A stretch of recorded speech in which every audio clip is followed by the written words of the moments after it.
السلام عليكم ورحمة الله تعالى وبركاته. يا هلا بيك، ومستمرين مع المتعة في الدوري الإسباني، والآن مع مواجهة قوية تجمع بين ريال سوسيداد وإشبيليا. إليك كل التفاصيل، موعد وتوقيت المباراة والقنوات الناقلة.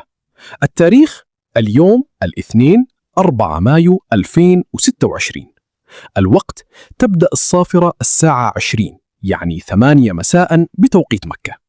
القناة الناقلة، اللقاء منقول مباشرة على قناة بي إن سبورتس مينا 3. أجواء المباراة، شوف يا غالي، المباراة دي دايما تكون فيها ندية مهب طبيعية وكورة فنية راقية. ريال سوسيداد في ملعبه وبين جماهيره دايما يلعبون بضغط عالي ويحبون يسيطرون على نص الملعب. أما إشبيليا فهم فريق خبير وصعب المراس، وجايين يبون يثبتون إنهم لسه من كبار الليغا. الأجواء بتكون حماسية، وتتفرج وإنت مستمتع بالرتم الإسباني الهادي والممتع في نفس الوقت.